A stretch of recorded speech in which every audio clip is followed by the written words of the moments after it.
بەناوی خۆی بەخشندەی میهرەبان سڵاوتان لەبێت بینەرە بەڕێز و خۆشەویستەکانی بەرنامەی دین و دنیا خۆشحاڵین لە ئەڵقەیەکی نوێی بەرنامەکەتان بە خزمەتەوەی بەڕێز و خۆشەویست ئەگەینەوە. ئازیزان بە پێویستمان زانی لەم ئەڵقەیەدا ڕابوەستینە سەر بابەتێکی گرنگ کە ڕۆژانە ئێمە پێوەی سەرقاڵین و ژیانی تاکتاکی کۆمەڵگەی تنیوە بە جۆرێک لە جۆرەکان هەمومان لەو فەزایە کە ئێمە باسی لێواکەین و هەوڵ دەین بەجددی لەسەری ڕابۆسنی یەکەگرینەوە پێکەگەین ڕۆژانە قسایەکەین بابەت بڵاوکەینەوە شت ئەبینین شت ئەخوێنینەوە لەگەڵ یەک هاوڕێتی ئەگرین هاوڕێتی ڕەتەکەینەوە سێری یەکتری ئەەکەین جۆرەها حەدەس جۆرەها بڵاوکراوە مەسەلەن لەو فەزایە ئەبینین ئەوی ئەوانیش تۆڕە کۆمەڵایەتیەکان بابزانین لە ڕوانگەی دینەوە کە ئێمە ئاراستە کراوین بە ئەخلاقاتێکی هاوسنگ بە ئەخلاقاتێکی دروست گونجا و ڕاست بە ئەخلاقاتێکی بەرز ئەمە لە نێو دنیایەکی حەقیقی کێمەی لەسەردانراوین بەڵام ئێستا دنیایەکی مەجازیمان هەیە کە پێک دێت لە تۆڕە کۆمەڵایەتیەکان کە چەندین تۆڕی کۆمەڵایەتی ئێستا هەیە وجودیان هەیە و ئێمە ئەندامین تایە کەڵێن تۆڕی کۆمەڵایەتی ینی تاکی نێو کۆمەڵگە زۆرینەی تاکەکانی نێو کۆمەڵگا لەوێ وەکو تۆڕ پێکەوە گرێدراون یەکیان گردۆتەوە بە یەکیان بەسراوەتەوە ڕۆژانە ئێمە یەکترە بینین تیاندا گفتوگۆ لەگەڵ یەکتریەکەین بابەتی یەکتری خوێنینەوە قساکەین شت بڵاوەکەینەوە با بزانین لەم دنیاەیە لەم فەزا مەجازیەیە ئێمە ئەرکمانە ئەخلاقیەتی خۆمان بپارێزین چۆن بیپارێزین باشە ئیسلام هاتووە ڕێنمونیمانەکە ئایا لەم دنیاشە هەر ڕێنمونی کراوین چاودێری کراوین پێویستە پابند بین بە ئەخلاقیاتی ئیسلامیەوە وەکو لە دنیا حەقیقەتەکەیە پێویستە پابندی بین لەسەر ئەم بابەتە ڕادەوەستین چونکە بابەتێکی زۆر هەستیار و گرنگە و ئێمە ڕۆژانە خۆمانی تیادا دەبینینەوە لەگەڵ بەڕێز دکتۆر دیار شێخ محەممەد مامۆسای زانکۆ گفتوگۆکەین کاک شێخ بەخێر بێن خزمەت تا مامۆسایە دەست خۆش بێ. کاک دکتۆر وەکو باسم کرد ئێمە ئەندامین لە زۆرێک لە تۆڕە کۆمەڵایەتیەکان ئێستا مۆبایلی هەریەکێکمان بگری لەوانەیە نزیک بە 6 ئەگەر زیاتر نەبێت کەمتر نییە تەطبیقاتی تۆڕە کۆمەڵایەتیەکانی تایە باشە ئەچینە نێو ئەو دنیایەوە کە بە هەزاران هاوڕێ یەکمان گرتووە تایە ناو سەروبەرمان لەگەڵ یەکتریا هەیە با بزانین بابەتی ئەخلاقیات کە ئیسلام فەرمانی پێکردووی لە دنیای حەقیقیە ملزەمین پێوەی پابند بین پێوەی لەم دنیایەشە دنیای تۆڕە کۆمەڵایەتیەکان بە هەمان شێوە ئەرک و واجبمانە پابندیمان هەبێیانە. بله بسم الله الرحمن الرحيم الحمد لله رب العالمين وصلى الله على سيدنا وحبيبنا وأستاذنا وعظيمنا وقائدنا وقدوتنا وأسوتنا ونبينا ورسولنا وكهفنا وكنفنا وسندنا ومعلمنا ومنقذنا ومرشدنا ومربينا وتاج رؤوسنا وقرة أعيننا وطب قلوبنا وحادي أرواحنا مولانا محمد وعلى آله وأصحابه وأحبابه وأتباعه وحزبه وجنده ومن اقتدى بهديه واستنى بسنته واقتفى أثره إلى يوم الدين. سرتا دەست خۆشی لێکم مامۆسایە. ئەخلاق من و جەنابت و هەموو ئینسانێک ملزەمین بە ئەخلاقەوە لە هەموو کات و ساتێکە لە شەو ڕۆژە لە سەکەنات و دەرچوونمان و معاملە و هاوڕێیەتی و دانیشتن و هەموو کات و ساتێک تۆ من و جەناب و تو ئینسانیەت هەمووی ملزەمن بە ئەخلاق بۆ یاڵم ئینسانیەت چکە پێغەمبەرمان لە ئەدەب المفرد بخاري رواياتك فمن إنما بعثت لأتمم صالح الأخلاق لمسلم الإمام أحمد مكارم الأخلاق. بچی ئەوتری ئەخلاق بە ئەوەشمان پێ بڵێن بەڵام قسەکانتە. پێشەوەی جوابی ئەو پرسیارە بەمەوە پێغەمبەر عەلەیهی الصلاة والسلام فەرمی إنما بعثت لأتمم ئیتمامی کەم واتە ئەخلاق هەر هەبووە لە ئادەمەوە هاتووە تەواوی کە پێغەمبەر عەلەیهی الصلاة والسلام کەواتە بۆ یاڵم هەموو مرۆڤایەتی عام ملزەمن بە ئەخلاقیاتەوە بە ئەخلاقەوە چونکە شتێکە لەگەڵ ئەوڵ ئینسانی سەر ئەم ئەرزە بووە. طبعا ئەخلاق منزومەیەکی متەکاملە هەموو شتێک ئەگرێتەوە وشەیەکە بەڵام لە ژێریا یعنی خێمەیەکی گەورەیە هەرچی شتە و لە هەرچی مامەڵە و لە هەرچی کار و کردەوەمانە ئەیگرێتەوە لە هەموویە و قورئانی پیرۆزیش مەساحەیەکی زۆری پێداوە يعني بۆ نمونە خوای پەروەردگار جل جلاله فەرمێ فبما رحمة من الله لنت لهم ولو كنت فظا غليظ القلب لانفضوا من حولك أخلاقا خواهي جورا فرمي ولا تستوي الحسنة ولا السيئة ادفع بالتي هي أحسن أخلاقه خواهي جورا فرميت باسي بيغمرك وإنك لعلى خلق عظيم خواهي جورا أخلاقه خواهي جورا فرمي ولا تقربوا الزنا إنه كان فاحشة وساء سبيلا أخلاقه وقول للناس حسنا خواهي جورا فرميت وبالوالدين إحسانا وبذي القربى واليتامى والمساكين وقول للناس حسنا أخلاقه خواهي جورا فرمي إنما الخمر والميسر والأنصاب والأزلام رجس من عمل الشيطان فاجتنبوه لعلكم تفلحون أخلاقه خواهي جورا فرمي إن الذين يأكلون أموال اليتامى ظلما إنما يأكلون في بطونهم نارا وسيصلون سعيرا أخلاقه خواهي جورا فرمي فهل عسيتم إن توليتم أن تفسدوا في الأرض وتقطعوا أرحامكم أخلاقه خواهي جورا فرمي آيات زور لسر أما لوانية باسي اشتيكي معين كابلا هموي أخلاقك ديتو أخلاق بويا زانایانی أهل تزكية كاتك شرحي أو آياتك ليزكيكم في غمصة صلى الله عليه وسلم نرى مقصدي جورا وما بستي جورا بقول تزكية خلق باكيان كاتوا ويا علماء أهل تصوف وأهل ضل تشيلن ألن التخلية قبل التحلية وأتبع كردنوا بيرجوان كردن أبي إما خومن باكين ولا هندي عند خوشيو لهندي بابتي نفسيو دروني إنجا خومن جوان كين بو كلماتو بو شرعو بو فقهو بو جوانيتي قرآنو بو سنتي بيغمبر عليه الصلاة والسلام كي يك بارچه لقولو قلزار بو اوي همومان يعني كسيكي باش بين بوناو كومال قامان فأخلاق منظوميك متكاملة هرچی بابتا اجريته بيجرى لبين جنوميردا لناو خيزانا لبين كرباوكا لبين كجودايكا لبين شريك وشريكة لبدكانداريا الإمام أحمد كاتب بيلن ألف كتابا في الأخلاق تأليف كتابه بكلسر أخلاق أفرمي لو ألفت كتابا في الأخلاق لألفت كتابا في البيوع لأن تمام الأخلاق في البيوع ألا أجر كتابه كم تأليف كده لبيوع تأليف ما كرت لا لكرينو فروشنا شو كتمام أخلاق لنا وكرينو فروشنا لدوائر لفرمانجا كانوا لمسائل مسؤولياته لكاتي قلمو لكاتي هندسو لكاتي طبو دكتورة برزا كانوا ما مصطا أين كانوا ما مصطا يعني هرشيش أبي إيما أم أخلاقات شركين ولا نومان وبا هميشة باس كريت لإعلامه لمنابري مزجوتكانه ببي بحديثي ساعي خلق شنك الأخلاق إنما الأمم أخلاق ما بقيت إذ هم فإن ذهبت أخلاقهم ذهبوا بويا أحمد شوقي الله أجر أخلاقنا ما يترتواو هيج نامنه شيء منه هيج تنامنه شنك إن مما أدرك من كلام النبوة الأولى إذا لم تستحي فاصنع ما شئت إنسان كشرم كأخلاق اللي يكردوا كحياة اللي يكردوا فاصنع ما شئت بيغمر عليه الصلاة والسلام أفرمي صلة الرحم أخلاقه دزينان بسري بيباوكي كأخلاقه فرينوي نابينايك جادة وجادة أخلاقه دراوسي باشي أخلاقه هاوسري كيباش بأخلاقه باوكي كيباش بأخلاقه رضا رزامندي بشتكان أخلاقه صبر أخلاقه هموي أشياء بابي أخلاق بيناسي محمدي كردو أخوة فرمي وإنك لا على خلق عظيم زاناني أهلي تفسير فرمي كأنما أخلاق دابيك أسبيك بلي في غمل سروء أو أسبوعي عليه الصلاة والسلام بويا لعلى خلق عظيم كاتك بعائشة فرمون شون بو أخلاقي في غمبر شون بو معاملة كردني فرمي وقرآن نخوين دوتوا تبارا والله كان خلقه القرآن كواتب في غمبر إخوة قرآنك منظور بو من راوبو يمشي على الأرض قرآن يقول لسر أزري فواتا إيمي مسلمان يعني كتبه مسلمانك الراس تدروس بيه قد لم أخلاقيات أنا يتر مسلمان يعني أخلاق بويا حسن خلقك ولو مع الكفار تدخل مدخل الأبرار خواهي جورب إبراهيم فرمي يا إبراهيم أخلاق جوانك لغل كافر كان بيبا وركانا تدخل مدخل الأبرار بيبا وركان يعني كاتك فقيرك هجارك لقال يا نانا أخوات كفريك أكات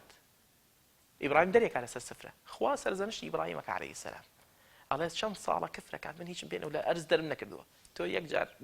راس لبر منه بس منه هم نعم زاني زور جار أما جنابي دكتور يعني أما بسر ما يزور تبريو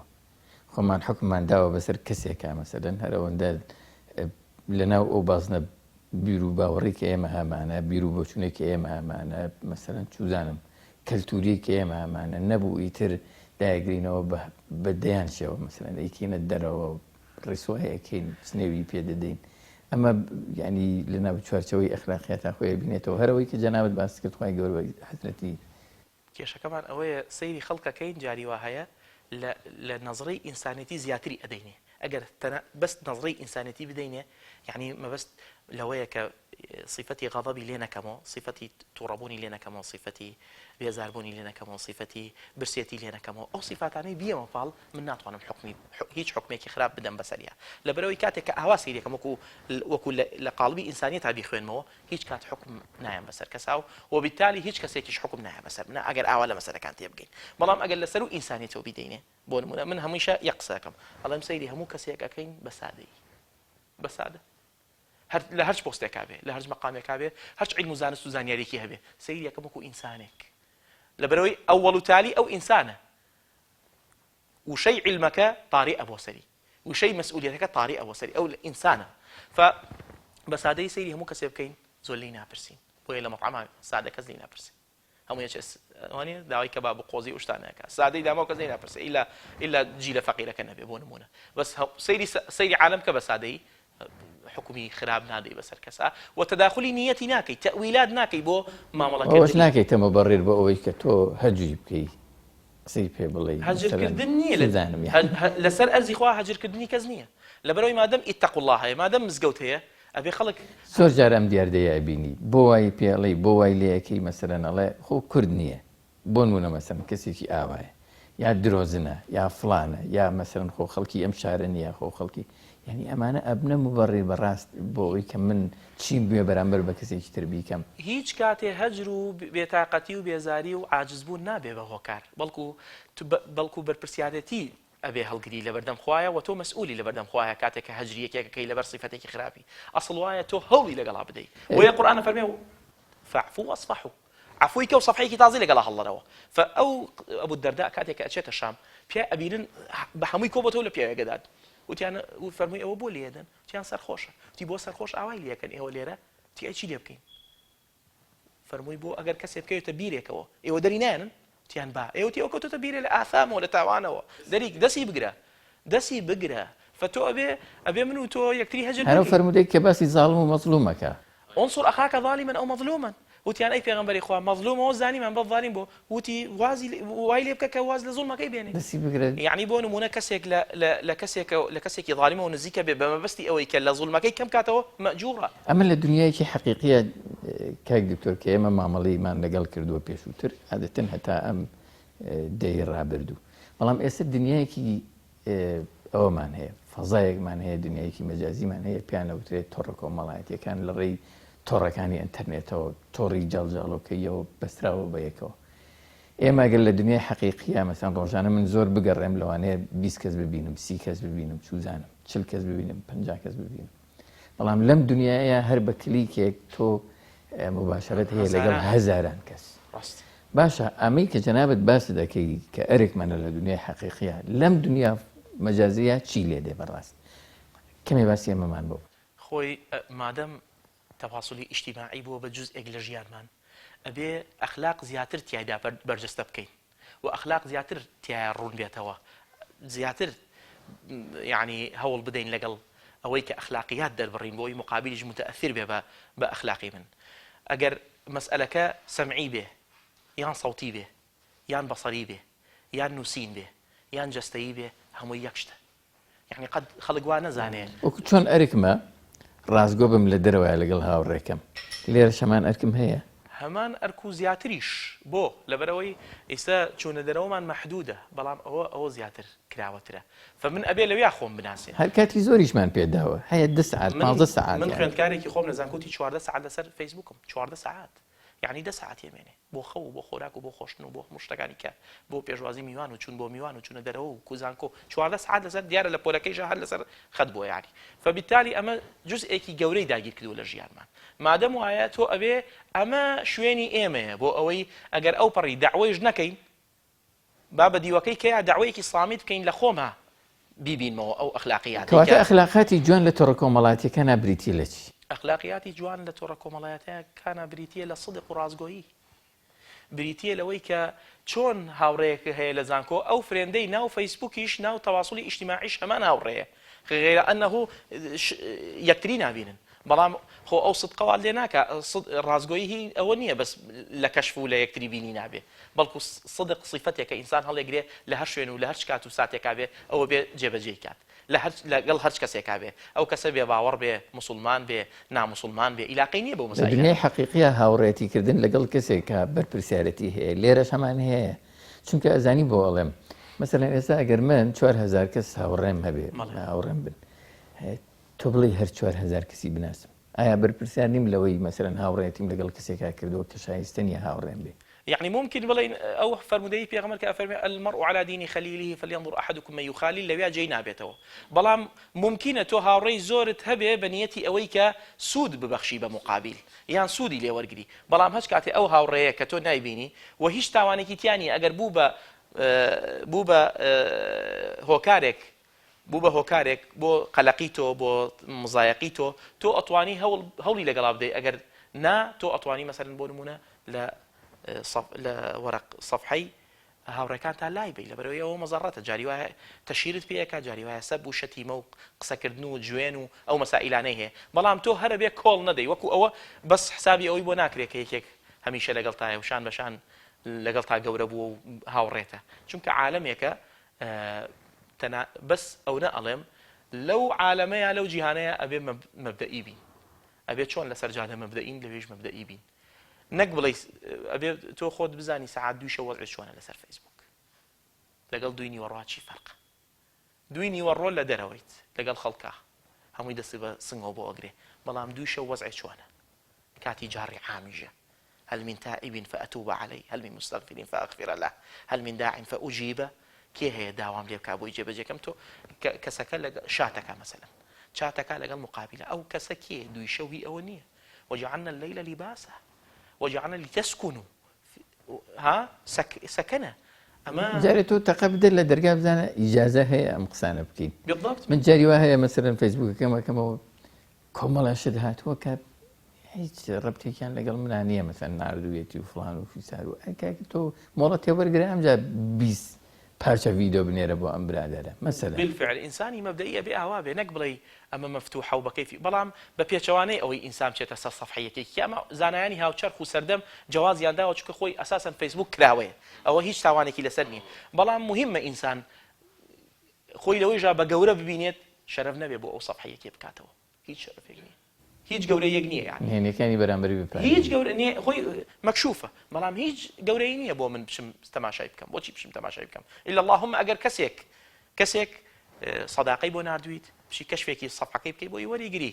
بۆی بزانی کێیە مەسەلەن بۆی بزانی کێیە لێی کۆڵیتەوە یان بزانی هاوڕەکانی کێن یان منهجیەتی چۆنە فکری چۆنە بۆ ئەوەی تۆ شتێک ئامادەکەی وەکو خۆی جوابی بیتەوە ئیسفادەیەکی پێ بگەێنی سوودێکی پێ بگەێنی فئینسانی مەبدەئی لەسەر تەواصلی ئیجتیماعی بێت لە هەچ ناوێک لە ناوەکانی تەواصلی ئیجتیماعی تۆڕە کۆمەڵایەتیەکان یاخود لە دەرەوە بێ لە زانکۆی بێ لە ماڵەوە بێ ئینسان هەر مەبدەئیە نابێ ئینسان نەگۆڕ بێ نابێ ئینسان وەکو جنۆکە وابێ هەیە وەکو جنۆکە وایە سەفحەیەکی داناوە بە ناوی یەکێکەوە ئەو جنۆکەیە ڕاستی ئەمە دروستە مامۆستا نەخێ دروست نییە ئەوە خۆی لە ئەسڵا خۆی بە جنۆکە لە قەڵەماوە من چی لەگەڵا بڵێم چونکە ئینسان ئەبێ ئێمە لە عورفی ئێمە ناوی سیانی هەیە پیاوە مەسەلەن بە ناوی ژنەوە ژنە بە ناوی پیاوە مەسەلەن پیرۆزیان بێ ئەوە نە پیرۆزبایی یەکەم کە پیاوە خۆی کردووە بە ژن پیرۆزی بێ بۆ چییە بۆ مخابەراتیە بۆ مراقبەی خەڵکە بۆ قسە لێ دەرهێنانە هەر هەمووی ئافیمە لە قیامەت هەر هەمووی مەسئول و من ویستمەوە بڵێم ناگونجێ یان پێی تاوانبارە بی مەسەلەن ئەڵێ ئەوە ناگونجێ لەوانەیە بە ئەتیادی وەریبرێ جا نەگونجێ من ئەیگونجێنم بەڵام ئایا پێی تاوانبارە بی لە دینە مەبەست ئەوەیە کە بە شێوازێکی مەخفیەتە طبعاً پێی تاوانبارە بی لەبەرەوەی تۆ أصل وايا وأساس دعوتنا التعارف يا لها من دعوة خلو من الأضغان والأدران فأساسي دعوي إيما أساسي لسر تعارفه أبي يكتري بناسين أبي خود بناسيني أبي بيان بلي أبي بزانم كيت سلام بويا كراوي يعني من آشتين بيا شرم بينيا السلام عليكم يعني آشتين بيا شرم بينيا ميش فإنسان عادة لك أجر مبدئي بي وكوتم هدفك ئامانجێکی هەبێ لە ژیانە لە هەموو شوێنەکانی لە هەموو کاتەکانیە لە هەموو ساتەکانیە هەر ئەو کەسەیە یعنی مامۆستا عەباس هەر ئەبێ ئەو قاڵبە بێ ئەبێ ئینسانێکی مەبدەئی بین کاتێ سەفحەیە بە ناوی یەکێکەوە دانین یان بە ناوێکی وەهمیەوە ئەوە بەڕاستی یعنی هەر خۆی کەسەکە خۆی زانێ هەر خۆی لێ کۆڵەڕەوە ئەڵێ کورد بدوێنە شەرعی خۆیەکە هەر خۆی زانێ کە تاوانبارە یعنی مەبەست چییە کە تۆ بە ناوی کێوە چ مەبەستێکیە هیچ مەبەستێکی صالح و سەلیمیتیانە یعنی هیچ مەبەستێکی صالح و سەلیمیتیانە غەیرە ئەنەوە یان بۆ مراقبەی خەڵکە یان بۆ قسە لێ دەرهێنانە یان بۆ مەسائلی غەڕام و عشق و هیام و ئەو مەسائلانەیە یان بۆ ئەیتر بۆ ئەوانەیە یعنی مەسائلی مخابراتیە غەیری ئەوانە نییە ئەگینا من کاتێکە قیناع بکەم بە دەموچاومەوە کەس دەمناسێ دیارە شتێ لەژێر سەرمایە بەڵام کاتێکە بە وەجهێکی حەقیقیەوە ئەچمە بەردەم خەڵکەکە ئەوە منم غەیری ئەمە جەم نییە بۆیە کەسی ئەوە ممكن بين لقالبي نفاق ممكن بين لقالبي دوروي ذو الوجهين ممكن بين لقالبي كسي ناصالحو بيناگەیشتو ممكن ئەگەر پیاوێکیش بێ لە تەمەنی 50 ساڵیە سەفحەیەکی وهمیدانە پیاوێکی مراهقە هێشتا پێنەگەیوە هێشتا عەقڵی کامل لەناو ئەم دنیا مەجازیە لەناو تۆڕە کۆمەڵایەتیەکانە شتێک کە زۆریش باوە مەسەلەن بڵاوکردنەوەی هەواڵێکی لی دڵنیانیت مەسەلەن ئەچێتە خانەی درۆوە چوزانم ئەچێتە خانەی وروژاندنی بابەتێکەوە کە لەوانەیە کارە ساتی لێ بکەوێتەوە ئایا ئەمە دیسان یەکێکە لەو کارە نائەخلاقیانەی کە ڕێگەی پێ نەدراوەیان چۆن باس دایک لەگەڵ مناڵی خۆیان پێغەمبەر صلی الله علیه و سلم ڕێی پێ نەداوە بە گاڵتەوە بانی کابلە شتێک لە دەستمایە دوای وا بکای چی لە دەستانە بێ مناڵی خۆت کە هیچ قەڵەمی لەسەر نییە فەرمووی تكتب عليه كذيبة للفظك سوك درويك لسلا نسري فكيف اگر كسك خبر بلاو كاته اصل اساسي نبي يعني على فيسبوك بيني وما ورم قرتو تشوزانا فيسبوك سرچاويكي ملائكي نيه حتى او حسابي بو بكري بلكو بيغمبر مان كليلي بيداين فرميتي كفى بالمرء كذبا ان يحدث بكل ما سمع كفايته بو كسك بدروزن لقالم بدري لقاموسي خوايا كاوي اي بيسيت ايلات ئێمە اعتیادی کە بیستنێکی اعتیادی ئیستا خەبەر بێن بە یەکتری نابێ بڵاوی کەینەوە فكيف ئەوەی کە بڵاو یەکاتەوە هەزاران خەڵک ئەیبینن جارێ ئەم فەیسبووکە 5000 ئەگەر قەپاتێکی 5000 ڕەفیقتە ئەگەر بیکەی بە صەفحە ئەوەی تر ئەڕوا بەرەو 50 ملیۆن فبالتالي ئەمە هەمووی کاتێکە ئەیبیسێت و ئەی خوێنێتەوە و گوێی لێ ئەبێ بەڵام بەمەرجێک ئەو کەسە بزانێت کە دیعایە ئەو کەسە بزانێت کە حەقیقەت نییە بەڵام ئەگەر مەبەستی ئەوە نەبوو بێت يعني دعايەکی بۆ بکایان درۆیە بڵاوکاتەوە لەوانەیە لای خۆی گەورە صدقەکەی کیفایەتی بێ نیەتەکەی کیفایەتی بێ کە دەرباز بێ لەو مەسەلەیە بەڵام هەر لەگەڵ ئەوەیژا ناگونجێشت بڵاوکرێتەوە چونکە خەبەر لە بەلاغەیە زانایان پێناسەیەکەن يحتمل الصدق والكذب خبر احتمالي صدق و ڕازگۆیی و یان بە درۆ ئاکەوێتەوە یان درۆیە یعنی مەسەلەکە فبالتالي بۆ خۆم بیەم لەو جانبەیە یعنی بۆ خۆم تاوانبار کەم ئێمە خۆمان تاوانمان کەم لای خۆمان کەم گوناهباری فەزایە بەکارهێنرێ بۆ ناوزڕاندن و تەشیرکردن بە یەک ئەمە مەسەلەن بەشێکی تری بەکارهێنانی ئەم تۆڕە کۆمەڵایەتیانەیە کەسێک دێ بە تەواوی لایڤێکی کاتەوە چوزانم تەشیر بەم و ناوزڕاندن بە و قسەوتن بە و باسکردنی ئەو یعنی ئەمانە تا چەند دروست و ڕێگە پێدراون يعني تشيركردن به هیچ شێوازێ ڕێگە پێ نەدراوە لە شەرعە چۆن ئەبێ يعني تشيركردن وەکو تهمەتێک وایە وەکو يعني بوهتانێک وایە ئەگەر تیای ژابێت تۆ نابێ ئاوا فەضح کرێ یەکێ لەوانەیە کە ئێمە واجباتی سەرشانمانە سەتری مقابل بکەین دایپۆشین من ستر مؤمنا ستره الله يوم القيامة أي كي ستو لجياني فيسبوك أي كي ستري كي تو يعني فأصل وايا كم ستري كي دوهم فضحين كي دوهم بلاوين كي تو چونکە ڕێمان پێ نەدراوە هەم عقوبەی قانونیژی لەسەرە هەندێک خەڵک هەیە لە وڵاتی ئێمەیە تا ئیسا ئەوە یعنی جێبەجێ و تەنفیز نەکراوە وڵاتانی کە جێبەجێیان کردووە بەسام سعودیە ئەوە جێبەجێیەکە ئیستا هەچ کەسێک تەشیر بکە و جنێو بدا و سەب و شەتیمە و لە ئەخلاقیات يعني بەهۆسی خۆی مەبەستەکە ئەوەیە خەڵک وا ئازانێ ئەڵێ من حڕم لە فەیسبووکە برا وەکو وتراوە حڕیەت و ئازادی تۆ کۆتاییەت لە بیدایەتی حڕیەتی منە کابرا باوێشکی یابوو توی کێشابی بەدەمی یەکێک لە دوایەوە توێ بۆ کەوتی من حڕم منیش حڕم لێم نەدەیت من لە سیارەیەک بووم پیاوێک جگەرەیەکی داگرساند وتم بێ زەحمەتی کوژێنەرەوە خۆم وتی من حڕم وتم منیش حڕم هەوایەکی پاگاڵ مژم پیاوەکە وتی ڕاست دەکەیت یعنی جاری وا هەیە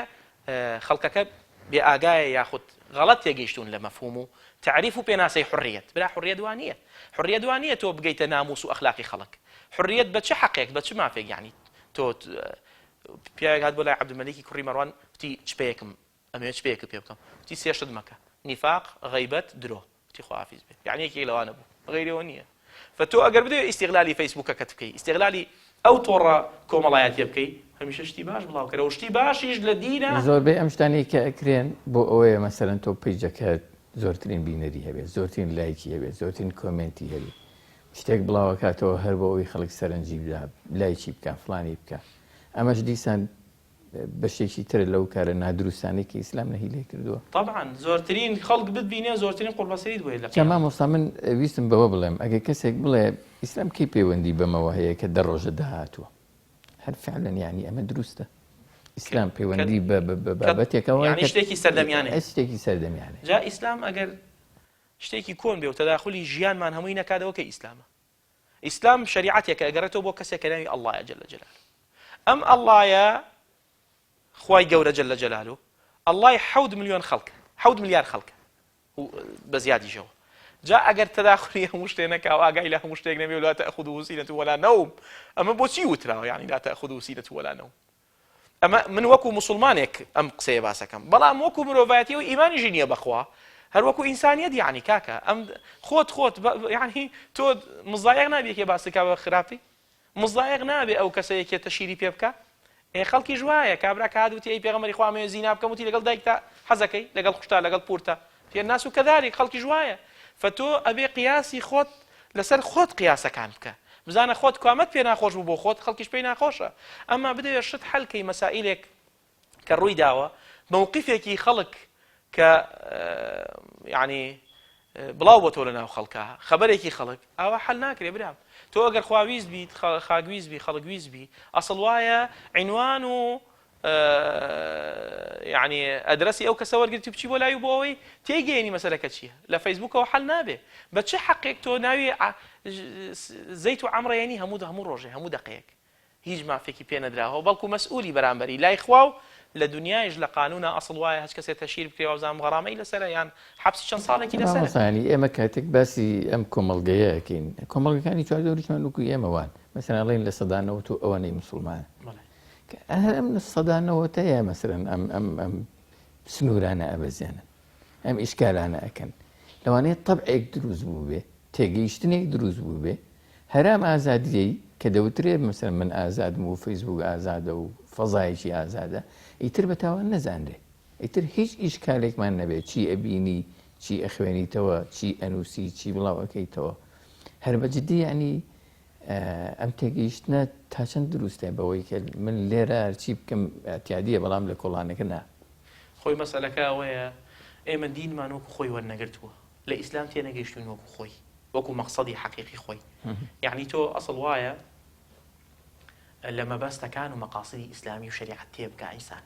بۆچی دروست بووە و بەچیەوە مەشغوڵ بێت من ئەڵێم ئەو کەسانەی کە هەمیشە لەسەر خەتن و جنێوبەم و تعلیق و با من نمونەیەکێ بێمە بڕۆ بابەتێ بکەرەوە هەر ئێستا لە مۆبایلەکەی منایە جەناب تا مەسەلەن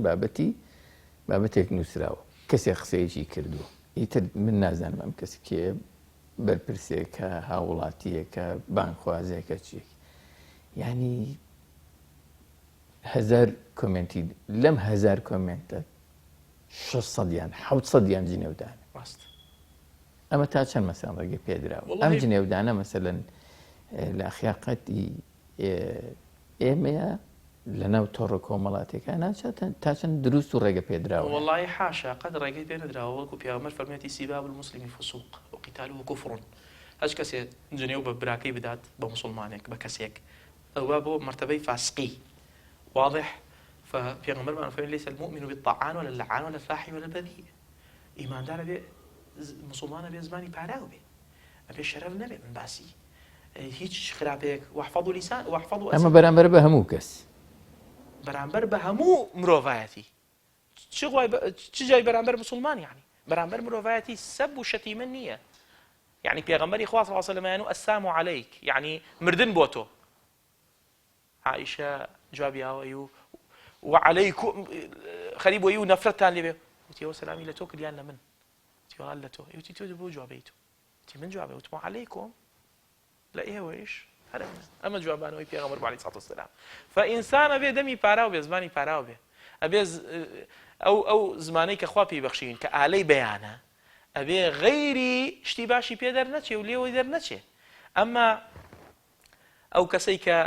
تعلیق لە دوای تعلیق و یعنی نشر لە دوای نشر و بڵاوکردنەوە لە دوای بڵاوکردنەوە لەسەریەت یعنی مراقبەیەکا و سەیریە کاتەوە شتانە، من ئەڵەم ئەو کەسە فەراغێکی زۆری هەیە و نەفسیە نەخۆشە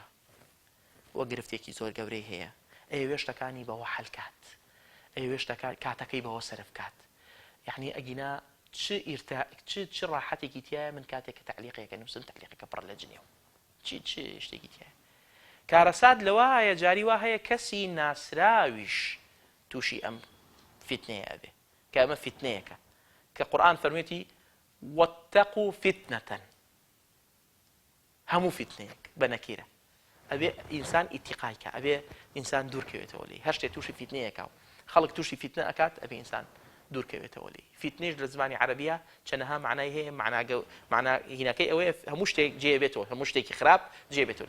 لە ژێر فتنەیە. فئینسان ئەبێ نەبێ بە کەسێک کە هەمیشە لەبەرەوەی مۆبایل یاخود تۆڕە کۆمەڵایەتیەکان سیلاحێکی دوو حەدە وەکو هەموو شتێکیکە، یان لە خێرا بەکارێنی یان لە شەڕا بەکارێنی. ئەم خێر و شەڕەی ژەگەرێتەوە بۆ ذاتی من، چونکە من خێر و شەڕم تایە، ئاوڕشێنی کوامیان بکەم ئەوەیان دەرەکەوێت لە تۆڕە کۆمەڵایەتیەکان. ئیستا من و جەناب پڕین لە خێر و پڕین لە شەڕ، لە مناڵیەوە ئاوڕشێنی کوامیانە هەبێ ئیستا تۆ ئەوەیانی ئەگەر خێرەکە لەگەڵ خێرا بیت و لەگەڵ قسەی کەلیمەی طەیبە بیت و ئیبتیسامە بیت و سیلەی ڕەحم بیت و صدق بیت و وەفا و لە پاک و تەمیزی و باسی نوێژوشت ناکەم، چونکە بۆی ئەو برادەرانە کە سەیرمانەکەن هەمیشە تێبگەن لێمان. هەندێ صفات هەیە عیلاقەی نییە بە دینداریەوە، ڕازگۆیی هەموو کەسی حەزی لێتی و بە وەفایی هەموو کەسی حەزی لێتی. پێغەمبەرمان پێشەوەی بێ پێغەمبەر ناوە الصادق الأمين صلى الله عليه وسلم. فيا عيسى أنت قلت للناس اتخذوني وأمي إلهين من دون الله. تو عيسى بخلق دوتو منو دايكم ورقرن بدو خوا غيري خوا بدو خواي غيري خوا. قال فنابت أخوائي إن كنت قلت فقد علمت تعلم ما في نفسي وأخلاقها. جوانترين أخلاق ما بوجرته لزاري عيسى عليه السلام. فإما أما سائلي تشهيرة جنيودانا ناشرين كردنية كترية و يعني نبي بكليل في غمرة فرمية نبي بكليل شر ببا بقفلي شر وببا كليلي خير. هميشه لدعاء كانيا أي فرمو اللهم اهديني لأحسن الأخلاق فإنه لا يهدي لأحسنها إلا أنت واصرف عني سيئها فإنه لا يصرف عني سيئها إلا أنت. كواتا أو خلقي كأوا خوي مشغولك أبو مسائل أنا قرفتي هي قريك كوري هي قريك كولي هي فراغك زوري هي شتي باش نازاني تينا قيشتو مراهقة فينا قيشتو بهمان جوا مثلا بابتي بينين لتورا كومالاتي كانوا انترنتا أويش ديسان مجال و فەزایەکی زۆری پێدراوە. ڕێگە پێدراوینی ئێمە سەیری هەموو شتێ بکەین لەم فەزایە.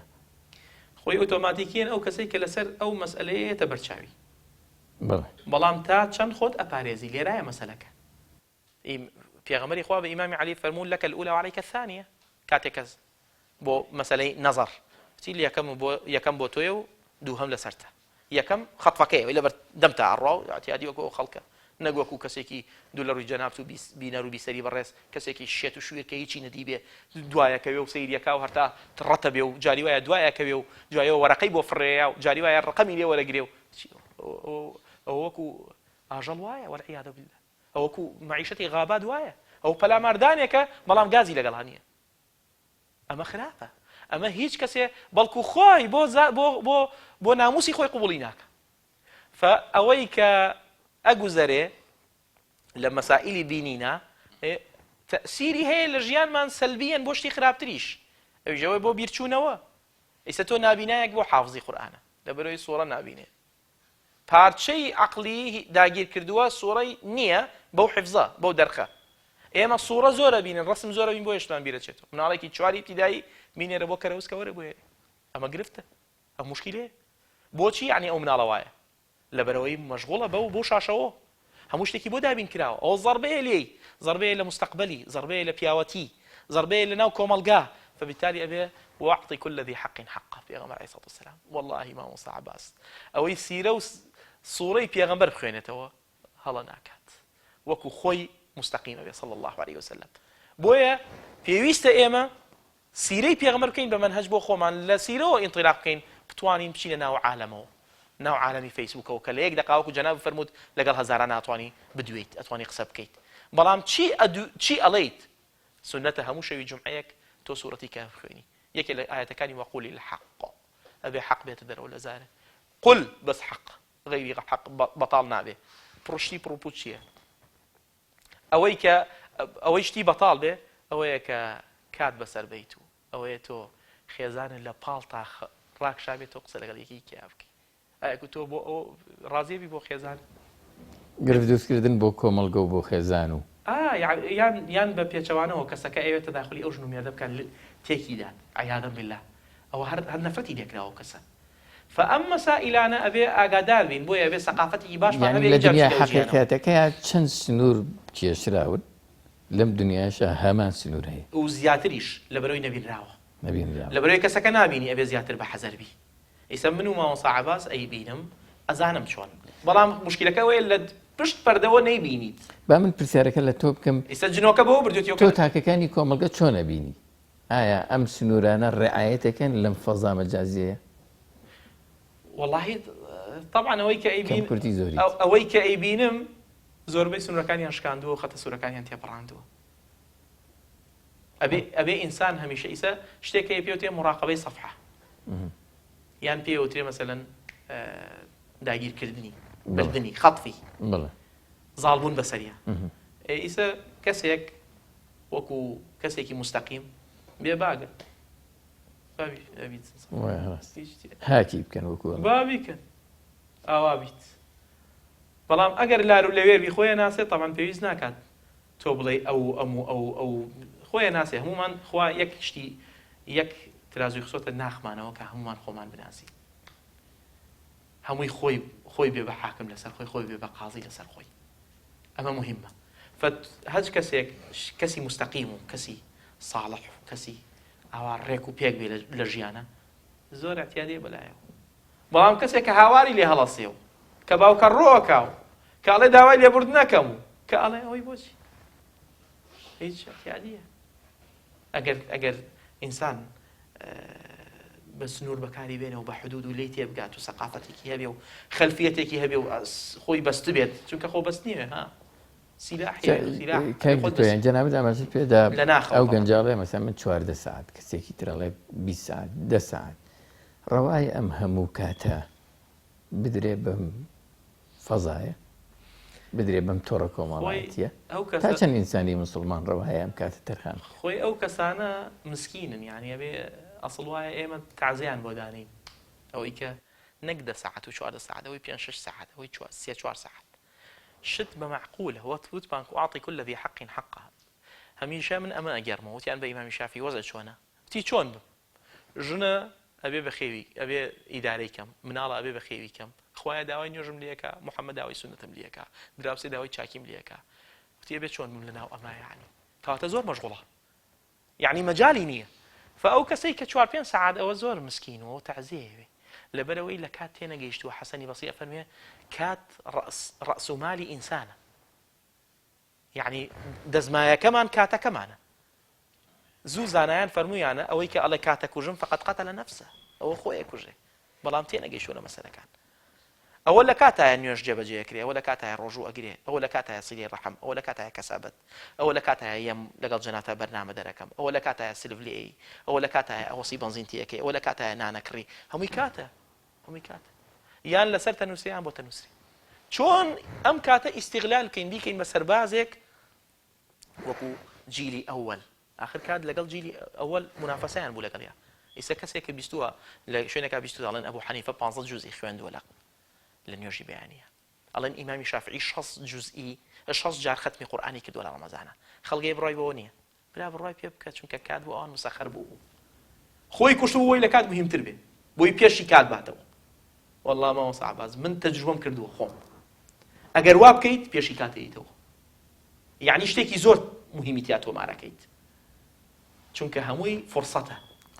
ژیان ئەگەر بە فرسەتێ بگەیت بە هەل ئەبێ بیقۆزیتەوە هەروەی کە جەنابەت باست کرد بە زاناییشان وتە بۆ ئەگەر باتی ئەخلاق بنووسی هەڵێ مەسەن بریتی لە کڕین و هەر ئەم کڕین و فرۆشتنە لەم فەزاشا پشتێکی گەورەی پێدراوە لە تەڕە کۆمەڵاتەکان وجودێکی گەورە و ئامادەیەکی گەورە و زەبەلاحی هەیە ئەو ئەخلاقیاتانەی لە کڕین و فرۆشتن لە دەرەوەیە لە دەرەوە بەڵێ هەمان ئەم پێوەرانە مەسەرەن ئەیانگرێتەوە لەم کڕی جۆرە کڕین و فرۆشتنە چونکە ئەمە زۆر مەترسیدارە طبعا سەرەتا دەستخۆشی لەو گەنجانەکەم کە ئیستیغلالی فەیسبوک و تەواصلی ئیجتیماعی ئەو شتانە ئیستیغلالیان کردو بۆ بژێوی ژیانیان یەخوا دەستیان خۆش بێ بەڵام چۆن نەهی کراوە لە هەندێک مەسائل وەکو غەشکردن وەکو بەیانی سیلعەکەت بە شێوازێکی جوان بە هەمان شێوە لە ناو تۆڕە کۆمەڵایەتیەکانیش ئەبێ ئەوە لە بەرچاو بگیرێ و ببینرێتیایە چۆن لە دوکانێکا کەسابەتەکەی بێ لەو فەیسبوکا و زیاتریش و ئەبێ خۆڵق زیاتر بێ و دڵ فراوانتر بێ لە دوکانەکە چونکە دوکانەکە ئەیبینیت ئەمە نابینرێ بۆیە نێری معڕەزیەوەی بۆت گەڕێتەوە ئەبێ دڵ فراوان بێ چونکە تۆ ماوەڵ ئەمە کەسێک ئەگەر کەسێکی قیامەت خواناز بێ و کەسێک حساب بۆ شخصیەت و سمعی خۆی بکات چونکە هەموو ژیانت هەرەوە نییە کە تۆ ئەو سیلعەیە ئەفرۆشی ئەو دوو لە ڕووی جەنابەت و بیسەر و بینەری بەڕێز ئەو جوتە پێڵاوە ئەفرۆشی هەموو مستەقبل ئەو دقەیە نییە ئەبێ ئینسان سمعی خۆی لەوە گەورەتر بێ ئەبێ شخصیەتی لەوە گەورەتر بێ ئەبێ حەڵال خواردنت لەوە گەورەتر بێ ئەبێ حەڵال دەرخواردنی مناڵەکانت لەوە گەورەتر بێ ئەبێ شخصیەتی لای خێزانە هیوایە شخصیەتی لای خێزانی نەپاراستووە زۆر عەجایبەوە بەس من لەوە کۆڵمەوە هیوایە لە دەرەوە شخصیەتی پارێزراوە لە بەرجاو خێزانیە کە ئەنەما ئیتر دەرگاکە مەفتوحە بەوەسی خۆی درۆکە جواب نایاتەوە مەسەلەن تووڕا بێت بە هەواسی خۆی ئەخوڕێ یعنی تۆ ئینسان شخصیەتی ئەبێ لە هەموو شوێنێکە هەر ئەوە بێ بۆ لە ماڵەوە گورگ بم لە دەرەوە بەرخ بم یعنی بۆ فإنسان بێت چۆن دوکانێک دانیت و ئاوا بە ئەدەب و بەعەدەب و بە تەرتیب و بەو صفاتە جوانانە مامەڵە بکەین لەگەڵ خەڵکە لە ناو فەیسبوک و لە فرۆشتن و کڕین و ئەم کە پێڵەن ئۆنلاین بڵین ئەبێ جوانتر و چاکتر و پاکتر بەرزتر خاوێنتر دڵ گەورەتر مامەڵە بکەم لەبەرەوەی وەکو وتم ئەمە کلیلێکە تۆ ئەبێ بەردەوام هەوڵ بدەیت هەم ئیشەکەت جوانکەی هەم خودی خۆت جوانکەی هەم خودی خۆت باشکەی هەم ڕێ نەدەی بە شەیطان ئەو مەنافیدانە بگری ئەو درگانەی کە ئەکرێتەوە واڵا ئەبێت تۆ دایخەی مەیەڵە زەفەرێ پێبەرێ ئەگینا یاخوا دەستیان خۆش بێ ئەوەی کە لەو جانیبە ئیش و کار و کەسابەتەکە و خۆی بەخێوەکە و ئیعتیمادی لەسەر خۆیەتی دەستخۆشی لەکەمیان پیجێکی کردوێتەوە خواردن و مەسائلی خواردەمەنی و مەسائلی ئەم شتانەی کە لە بواری ئافرەتانە و زۆر مهمە یاخوا خۆزگە ئێمە دوکانی کەمالیەتەکەمان هەمووی ئافرەت بۆیە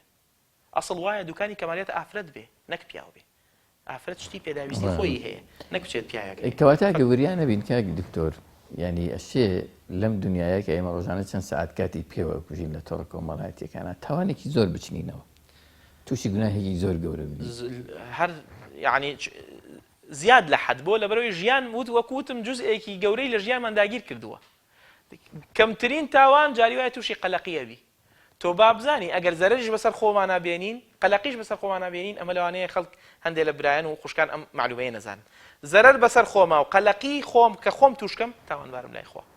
چونکە مەقاصدی شەریعە ئەبێ پێنج شت حفظکەیەکی لەوانە نەفسی خۆت ئەبێ خۆت بپارێزی لە قەلەقی چ شتێک ئەبێ بە مای قەلەقی بۆ خۆتی لێ پارێزە چ شتێک ئەبێ بە مای زەرەر دان لە خۆت لا ضرر ولا ضرار و خۆیشمان ئەولاترین بۆ خەڵکیکە کە ئەو زەرەرە تووشی خۆمان بکەین چۆن حەزی بە قازانجە ئەبێ ڕقی لە زەرەر بێ بۆ خودی خۆت نەفسیەن معنەویەن ڕۆحیەن فای چییە من لەگەڵ 5,000 کەسا قسە بکەم بەڵام تا نیوەی شەو بیر لە شتێکی خراپ بکەمەوە کە کرد بێت فایچی تو پێت وانە کاک دکتۆر هەندێک وەکو وتمان زۆر تعددی هەیە ینی ئەم تۆڕە کۆمەڵایەتیانە چەندینن لەوانەیە مۆبایلی وا هەبێ دە 12یەکی تیابێ ئەمە زیادە ڕەویە ئەم هەموو پێویست نییە هەندێکیان هەر شایانی کەسایەتی مرۆڤ و ئینسان و خوشک و براکانمان نین چی پێویست دەکات تۆ ئەمە مەسەلەن بۆ نمونە ینی هەدبێ بیکەیتەوە تو پێت وانە مەسەلەن لە باتیەوەی 12 تۆڕی کۆمەڵایەتی هەبێ سیانت هەبێ کافیە ئەوسا ئێمە ئەخلاقمان کرد بە کلیلی بەرنامەکەمان کەواتە هەر شتێ شیاوی ئەوە بێت کە ئەخلاق جێی ئەخلاق تایە جێی بێتەوە یاخوا مبارەکی بێت دەستی خۆش بێت هەر شتێ شیاوی ئەوە نەبێت کە ئەخلاق تایە دیار نییە و ئەخلاق لە شەقەی باڵەیاتیایە شەرەف نییە بۆ من هەم بێت ئەگەر نەک 12 با 20 بێت بەڵام ئەگەر ئەخلاق تایە جێی بێتەوە دەستی خۆش بێ بەڵام هەر ئەو زیادی ڕەویە ئینسان نیکا باش کاتێک بە سعدی کوڕی بێ وقاسە فەرمێ پێغەمبەری خوا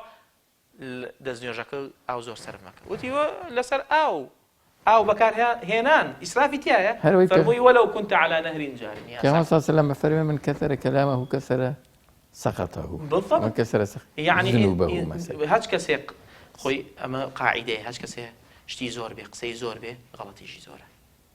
تۆری کۆمەڵایەتی زۆری دیسان هەمان غەڵەتەوە دروستەکاتەوە هەندێ دوعات هەیە هەر داعیە دوعاتە خەڵک بە داعی لە قەڵەمەوە دیتە ئەو نەقسە کاوتە داخلی هەموو شتێکە غەڵەتیشی زۆرە غەڵەت زۆرەکە فئینسان خوا قسەکانی خۆی لە 23 ساڵ تەواو کرد ئێمەش واتە دەست پێ وەگرین گەورە قورئانی لە 23 ساڵ تەواو کرد لە مجمەلی بەرنامەکەیە سەبارەت بە بوونمان بە ئەندام بوونمان لەم تۆڕە کۆمەڵایەتیانەیە لەم تۆڕە جاڵجۆڵاوەکانی کە لە ئینتەرنێتاوە بەدەستدێن قسە چییە لە مجمەلی قسەکان ئینسانی مسلمان چۆن بێ باش ئینسانی مسلمان ئەبێ چوار فەرمایشتی پێغەمبەر ئەساسی دینە یەکێ لەوانە ئینەمە الأعمال بالنیات با نیەت بوو نیازمان پاکەین لە کاتێک بەکارهێنانی هەر شتێکەکەین با نیەتمان بۆ خۆی گەورە بێ وەکو مسلمان وەکو کەسی غەیرە مسلمان با نیەتی سەلیم بێ هیچ مەبەستێکی خراپی نەبێ هیچ کات شەڕ نەکات هیچ کات شەڕ نەفرۆشێ هیچ کات شەڕ بڵاو نەکاتەوە إن الذين يحبون أن تشيع الفاحشة في الذين آمنوا لهم عذاب أليم في الدنيا والآخرة أو كساني كحسكن فاحشة بلاو بيتوا تنها يحبون خوي بلاوي ناكاتوا بس يعني خوي نيكردوا بس بالله يكاتوا بدم بدس بنازارن بنوسين برسالة وهرشتك بوشيته ولا إيما لو توركم رايات يعني إيما برسين يعني قد وانا زاني جملة برادر يا أبو المضحك المبكي الله أو تشاته خو شيء هو أو نوسينة يعني تم يكشته لنوسينة أخذت جوانا غير يوتيوب برسياري لا إخوة جورج جل جلاله هرشيء مگر كابرا أجر أخرز به أجر أبكم به الجن بينه أجر كرولال به مثلا مگر بنوسين هموش تكاني قبولنيه مگر كسيك نوسين يعني عيني اشتهر هموي مسؤولين برامبري ومن قصة آخر قسم بو خوم بو همو برا خوشكان ما هويك بتوانين لو رجعي توركم الله يتيو خوا بناسيني بخلق وخو ما ببينينه ودين ما بزكينه وقيامت بكرينه جاري وهي وشيك في غمرة فرمي البخاري وشيك أبي بهوكاري أوي كتو حفتا خريب للدوزة خابي وشيك يجيب بهوكاري أوي كتو حفتا صال ل میوەکانی بەهەشت خۆی وشە زۆر مهمە فەو وشەیە بزانە چی ئەڵێ و بزانە چی ئەنووسی